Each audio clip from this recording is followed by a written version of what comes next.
Bienvenidos a todos a esta nueva modalidad de impartir docencia del Hospital Alcíbar. Se trata de nuestro podcast, el podcast del Hospital Alcíbar. En esta ocasión vamos a inaugurar nuestro segmento acerca de las jornadas médicas, que es un evento que nosotros realizamos año a año. Estamos en las 36ª Jornadas Médicas del hospital. El Hospital Alcíbar viene año a año desarrollando este evento y sabemos que en las jornadas médicas el conocimiento se comparte y la medicina avanza en nuestro hospital. Cada año nosotros nombramos un patrono de las jornadas y dedicamos una serie de simposios en su honor. En este caso lo tenemos aquí junto a nosotros al doctor José Ulloa, quien es un neumólogo muy prestigioso de la ciudad y por supuesto de la institución. Bienvenido, doctor, ¿cómo está? Hola, buen día, doctora Mayra. Gracias por su palabra. Sinceramente me siento muy honrado estar acá y ser perteneciente a un grupo de profesionales, como usted bien dijo. La medicina no tiene tabúes, la medicina es abierta y en este hospital hacemos eso. Trabajar de manera multidisciplinaria hacia la comunidad y hacia el medio que nos rodea. ¿Y qué se siente ser nombrado el patrono de la jornada? Uy, Dios mío.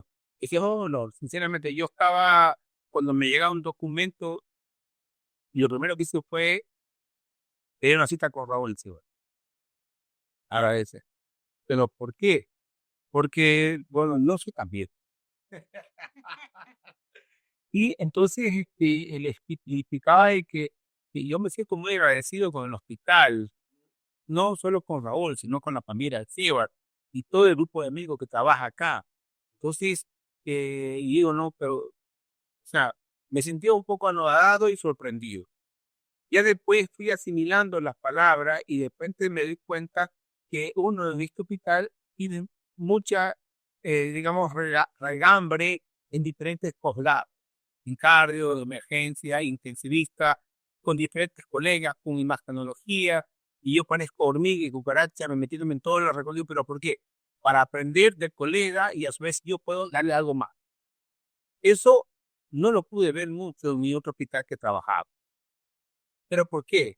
Es por la familia. Por ejemplo, yo tenía un grupo de médicos neumólogos que trabajaban conmigo, pero yo para poder hablar con el gerente del hospital era un drama y tenía que ser un poco prepotente. Y cuando acá, hola doctor, venga, acá me siento, como ahora, hola doctor, y estoy sentado contigo. Pero hablar de qué, de esa cosa bonita en la medicina, no la medicina de egos, no, eso se quedó la historia. Ahora la medicina partícipe, de compartición, y además decirle, oye, mira, a mí me pasa esto, yo tengo esto. Claro, nosotros le contamos a la audiencia que nosotros tenemos varios posgrados: cardiología, imágenes, ortopedia, anestesia, emergencia, UCI. Entonces, en base a eso, nosotros desarrollamos en las jornadas una serie de simposios. Este año vamos a tener un simposio de imagenología, que hablamos mucho de intervencionismo, y en una siguiente intervención vamos a tener al imagenólogo con nosotros, hablándonos un poco más en profundidad de ese simposio. Lo mismo con el simposio de cardiología, vamos a tener de cirugía cardiovascular, avances de lo que es cardiología en sí, un simposio de cirugía torácica, que tiene que ver también, por supuesto, va de la mano a la neumología, y el simposio estrella, que es neumología en sí, con un título muy llamativo que se llama Presente y avances hacia el futuro, del cual vamos a hablar después de un ratito. El simposio de gastroenterología, una exposición de póster, un encuentro ya, digamos, icónico dentro de las jornadas, que es el encuentro de enfermería. Estamos en el 13º encuentro de enfermería. Vamos a hablar sobre calidad de atención al paciente, la humanización y todo esto. Y, claro, la exposición de temas libres. No solamente hay que hacer las cosas, sino mostrarlas, ¿no?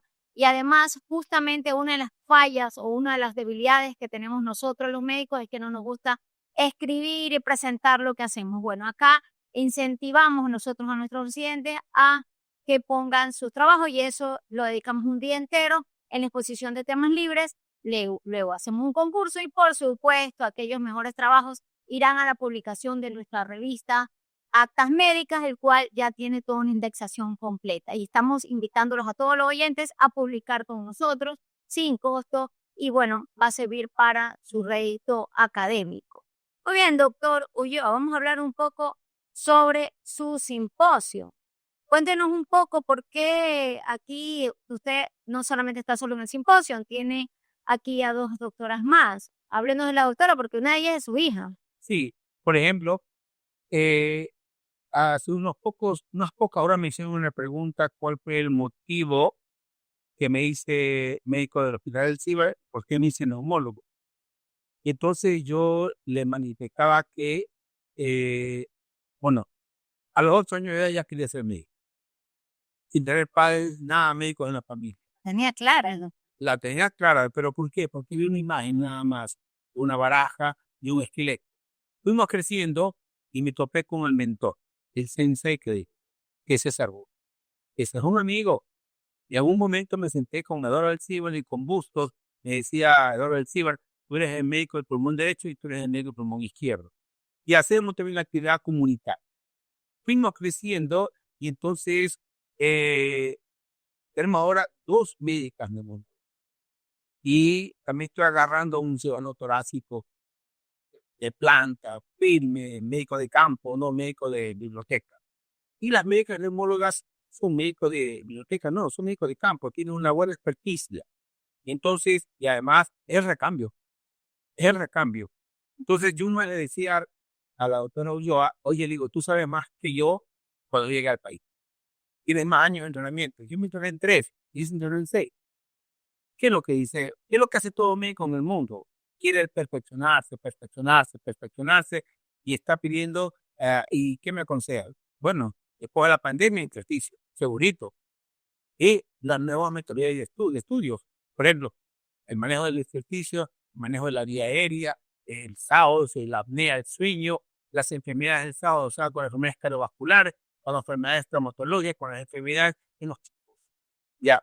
Y ahora las nuevas drogas y las enfermedades que son dinámicas y comienzan no a atacar al colágeno, al pulmón, a la vía aérea. Por ejemplo, tuvimos una actividad con el reumatólogo y el rabiólogo del punto de vista multidisciplinario. Presentamos un caso que vos lo conoces bien, de una niña Vera, que gracias a Dios que los que le dieron el asunto de los biológicos, wow, la condición desapareció. Los que me propusieron una broncopia y no, esto está bien, hágalo, tenga que hacer usted, porque lo que usted le hicieron, está muy bien. Esa chica sacó una pata, pues, porque ella venía con la cabeza baja, me van a hacer una broncopia, me da miedo, no, no, especie, tengo un estudio multidisciplinario. Entonces, bueno, si eso lo estudio, no, basta, vaya más con reumatología y con su médico de tratante de cabeza, la doctora María Ordóñez, y vamos adelante.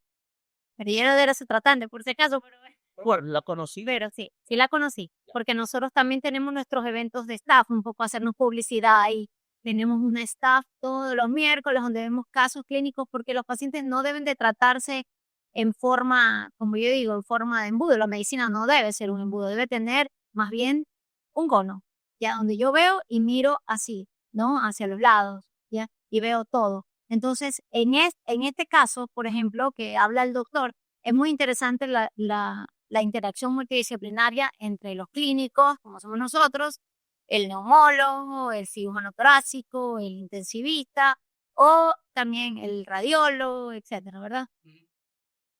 Díganos un poco, cuéntenos un poco más, Doc, acerca del intersticio, ¿sí? De la enfermedad pulmonar intersticial. Ya, A mí, la verdad es que usted sabe que lo tengo. todo lo que es intersticio, fibrosis, me toca muy de cerca. Y el doctor sabe. Sí, el asunto que le introdujo el COVID, el antes y después del COVID. El COVID nos enseñó 2 cosas, que hace intersticio. Ahora estamos viendo la secuela del COVID, los que le titúan el COVID prolongado, o si somos un poco inglesados, el long COVID. Pero bueno, nos da evidencia de que hay enfermedades del colágeno asociados, hay evidencia del intersticio con la vía aérea. ¿Qué es el intersticio? Quiero que los oyentes hagan una idea de un polígono en su cabeza y los bordes del polígono, los lados también y los ángulos, de repente comienzan a engrosarse. Y el centro del polígono comienza a hacerse más opaco. Bueno, ese lobolillo pulmonar, hay muchos en el pulmón, bastante. Un día una comista dijo, puede ser el tamaño de una cancha de tenis, el pulmón totalmente disecado y abierto con estos lobolillos. El problema de los virus y de la bacteria y de la enfermedad del colágeno que agrede los lobulillos. Y ahora tenemos una máquina en nuestro hospital de alta resolución, muchos cortes, en la cual lo que antes era vedado en la tomografía computada, ahora ya no lo es con esta resolución. Y comenzamos a ver lo que antes le decían, tiene una anomalía pulmonar del intersticio. ¿Y eso qué es? Los gringos y la gente que hace los protocolos no sabían qué era. Ponle ese término y síguelo. Y cada vez más, y vemos que la imagen comienza a crecer. En el colágeno, en la famosa idiopática, más llamada idiopática, este lobulillo comienza a engrosarse y a opacificarse, y hay destrucción. Y cuando ya lo vemos en la tomografía computada, quistes de diferentes tamaños, una hilera, dos hileras, tres hileras, lóbulo superior, lóbulo medio, lóbulo inferior, y sigue evolucionando, y nos llega a la morbilidad incrementada. En menos de 5 años ese paciente se va. Entonces aparecieron las nuevas drogas antifiberóticas. Ahora ya cambia la clasificación. Toda patología intestinal lo sigues, ya no con mucha imagenología porque lo irradias, ya aparecen las pruebas funcionales, en la cual uno comienza a ver ciertas caídas del ICO o las caídas de la capacidad bicapulsada, el 5%. Ya cuando aparece eso, las papas comienzan a quemarse. Obviamente. Pero usted, ¿cuándo recomendaría? ¿En qué tiempo? Por ejemplo, supongamos que un paciente ha estado con COVID, un COVID que lo llevó a ventilación mecánica o un COVID que no hizo ventilación mecánica, pero que requirió oxígeno, estuvo hospitalizado, ¿ya? Entonces y a veces ahora hay COVID que son, digamos que más oligosintomáticos, ¿no? Tienen menos síntomas o no llegan a usar oxígeno, pero cuando uno ve las imágenes, encuentra alteraciones radiográficas. Entonces, ¿en qué momento usted recomienda a un paciente para que se vaya a hacer ya una prueba para ver si está teniendo ya una enfermedad intersticial, si ha habido algún tipo de secuela, etcétera? Ya, a vuestra pregunta, doctora. Todos los pacientes que tuvieron COVID y tuvieron terapia intensiva hicieron una tomografía. El paciente, la antecedente ya la delata al paciente y el médico que pide entrenamiento se da cuenta y cuando lo examina se va a encontrar con ciertos ruidos. Y esos ruidos son los famosos rales verdes. Ya, pero recién están. Con el scan ya sabe que hay algo de fibrosis uni o bilateral, no sabemos de cuántas hileras en la tomografía computada, y entonces uno le pregunta, ¿cuándo fue su última imagen? Ya, número 1. Doctor, fue hace un año. Ok, le hago una imagenología asociado a qué? Prueba funcional. Porque ya tengo el antes y el después, y tengo la spirometría, la caminata hace minutos, y si tengo más un ecocardiograma para ver si hay no hipertensión pulmonar. Y ya lo clasifico inmediatamente. Si es un leve o grado severo, si hay deterioro único paramental o comportamental. O sea, cardiovascular pulmonar o ya todos los trastornos del COVID prolongado que uno es O2 o AFO. ¿Qué pasa con ese paciente? Vea, doctor, tengo trastorno psiquiátrico. Vea, doctor, tengo trastorno, ya tengo sarcopenia. O sea, tengo debilidad muscular. Vea, doctor, tengo un síntoma de destrucción crónica, no sé qué es lo que tengo. O sabe que, doctor, también le voy lana. ¡Wow! Entonces, el médico que ve paciente tiene que ser médico multidisciplinar. Si no lo ve así, cree que este es único, no va. Pero a su pregunta, si tengo una tomografía anterior, la solicito y se ha pasado más de un año, le pido la tomografía. Y las pruebas funcionales para estadificar el daño de esa unidad microscópica, la repercusión en la actividad y en común diario de vida. Yo sé que esta pregunta va a ser un poco complicada, pero mire, ¿qué pasa si esa prueba es negativa? Como nosotros recién tenemos pocos años después del COVID. Entonces, ¿qué pasa? Si lo sigo al año siguiente, ¿no? ¿Hasta cuándo lo sigo? Cuando yo ya sé que, bueno, está libre, no va a pasar nada. Anteriormente nos habían dicho de que el paciente que salía de terapia intensiva tenía con trastorno inclusive con famoso síndrome pospolipídico y se anticoagulaba frente a él. Después apareció el 45, pero eso es lo que dice el papel. A los mismos médicos dicen, no me atrevo a soltar el anticoagulación. ¿Por qué? Porque el paciente tiene patología y los marcadores del síndrome de trombótico no desaparece. El dímero baja, la ferritina se mantiene. ¡Wow! El PCR no me baja, está inflamado. Va a la literatura y comienza a ver dónde está el virus escondido, en el tubo digestivo. Y por eso es que los pacientes tenemos la gana disyuntiva, le pedíamos un PCR para el COVID y no bajaba, y se mantenía positivo, y los anticuerpos no bajaban. ¿Y por qué? A ver, ¿qué pasa con esta enfermedad? ¿Qué hacemos nosotros? Ok, ¿lo dio de alta? No, ese paciente no tiene alta, porque ese intersticio, los españoles comenzaron a hacer trasplantes de pulmón, después suspendieron el trasplante de pulmón, porque el paciente retrogradaba las imágenes, pero se mantiene. ¿Qué es lo que debemos hacer? Hay literatura médica que dice síguelo hasta 6 meses, otros no se atreven, otros lo colocan como anormalidad pulmonar intersticial. Síguelo. Cuando ves que el intersticio se altera o la espirometría, que es barata, o la caminata de 12 minutos comienza a caer, que no supera el 5, porque ahí las alarmas suenan y ya vemos que el intersticio comienza a hacer un debut. Y ese debut que llama incapacidad ventilatoria. A veces los pacientes tienen patología del parénquima objetivizada con alta resolución, pero funcionalmente, clínicamente están, no tengo nada. Todos los colegas intensivistas que tuvieron COVID y estuvieron mal tienen afecciones. Todo el personal de salud que estuvo en terapia intensiva tiene afecciones. Y todos los neumonólogos que fuimos testigos tenemos afecciones. Y toda la gente que trabajó con COVID tiene afecciones. El asunto es, lo suelto, no lo suelte. ¿Pero por qué? Porque hay enfermedades que están reapareciendo. Y una de esas es el postcicatriz, que es la neoplasia. Y hay gente que fuma acá, la incidencia de tabaco que es muy alta, y también la exposición a biomasa y también la exposición a química. Claro. Yo veo con el doctor COVID desde el inicio, desde el paciente cero, ¿verdad, Doc? Doc nos ayudó a hacer el VAL al primer paciente, ¿sí? Pero bueno, yo no me enfermé recién hace un mes. A vuestro comentario, una vez cuando ya conversábamos, ya después de este problema, más de un año, hay algo que me pareció muy interesante en que el grupo de médicos que trabaja en este hospital somos humanos. Cuando me llamaron, yo le puedo decir, doctora, no, no, vamos, preguntamos, vimos al paciente, teníamos que con el paciente, se desarmó el zaperoco social, pero los médicos y la unidad cumplieron ciertos criterios, que era bioseguridad, que es lo más importante. Así es. 2, los médicos que estuvimos presentes allí, y estamos acá conversando ahora. O sea, arriba el taita Dios aún nos quiere. Bueno, muy interesante lo del intersticio, el COVID.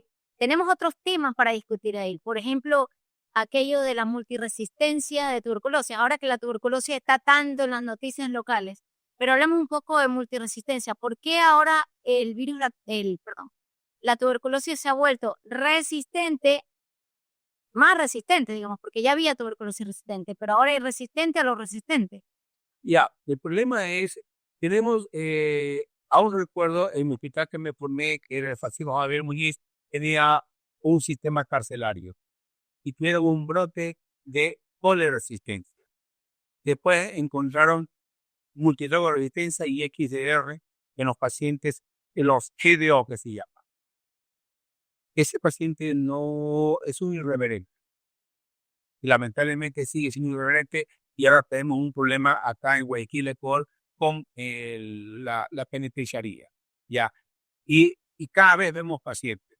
Usted recuerde cuando fue cerrado, vamos a hablar de la epidemiología de Guayaquil, Ecuador, ¿ah? Claro. Cuando fue cerrado el Alfredo Valenzuela, aún recuerdo que me llevaron a una reunión con las autoridades porque cerraran el hospital. Cuando el no tienen no lo cierren, porque vamos a tener un brote de multidroga resistencia. Esa es su primera respuesta, doctor. Para los que no son de nuestro país, porque también nos ven gente de fuera, el hospital que él se refiere es un hospital neumonológico que era dedicado solamente a tuberculosis. Entonces, ahí se genera una serie de problemas en el momento del cierre. También yo creo que una de las cosas es la no cumplimiento de la medicación, tal vez, ¿verdad? Sí, la adherencia es que son 4 fármacos, es la única enfermedad que requiere 4 antibióticos. Y lamentablemente los antibióticos sí tienen efectos adversos. Hablamos del pequeño paciente, de la dama, no dama, del transexual, el no transexual, el HIV, el no HIV, el inmunocomprometido. ¿Por qué? Porque la patología tuberculosa, aunque nos digan las autoridades en números, tuvimos buen punto con el DOT, que es el TOT, tratamiento observado en el momento. Director. Ya va bien, excelente. Pero cuando tuvimos un repunte de las drogas, en este caso de XDR, ¿qué pasaba? La bacteria es una enfermedad que viene de las momias egipcias. Es antigua y la particularidad de las bacterias es que van cambiando su poder. Lo aprendimos con COVID y fue que usan virus y bacterias. Y la bacteria TB modifica.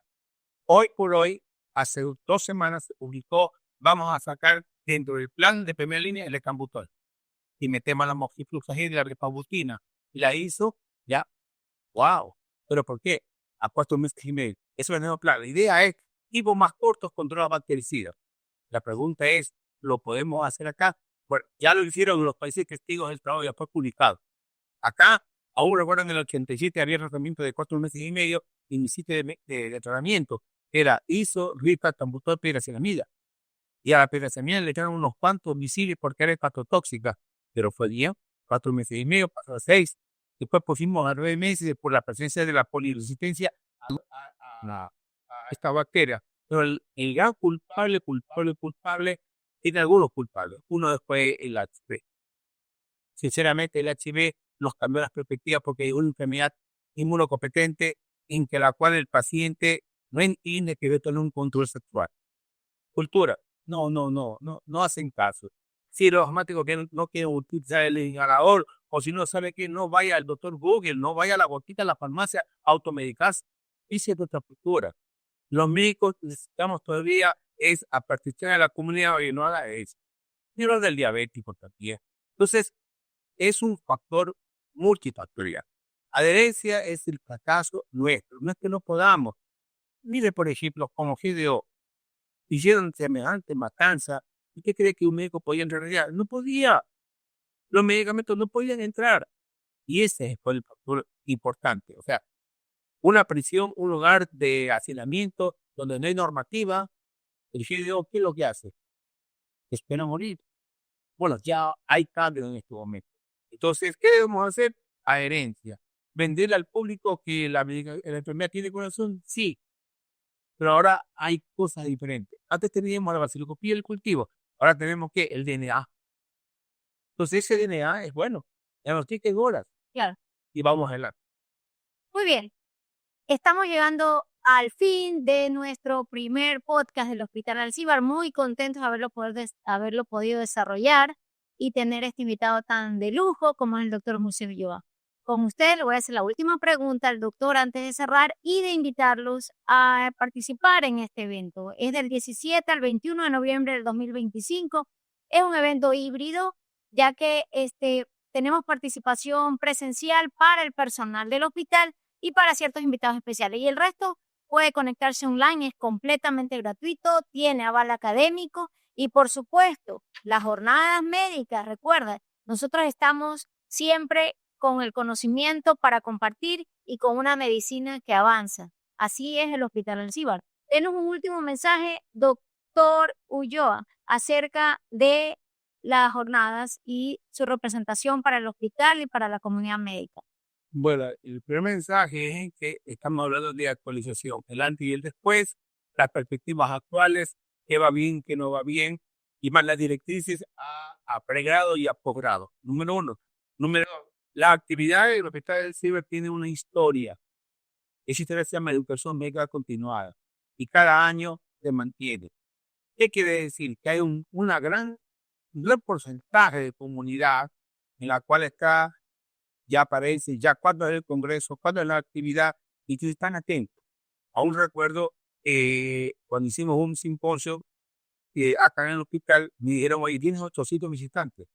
Y después ya pasaron el 1000. ¡Wow! O sea, el Hospital del Cibar está en la comunidad. No solamente médica, no solamente nacional, sino también foránea. Gente que migra y gente que nos escucha. Lo que uno quiere decir, hacemos esto. Soy partícipe de este hospital. Y si el hospital sigue así, pues vamos adelante y felicitar a la doctora, porque usted es una de las armas, uno de los pivotes de este día. Muchas gracias, doctor. Y muchas gracias a todos por compartir con nosotros en este podcast. Nos vemos en un siguiente capítulo y pueden inscribirse en las jornadas a partir del 1 de octubre. Recuerde que la medicina avanza en el Hospital Alcíbar. Gracias.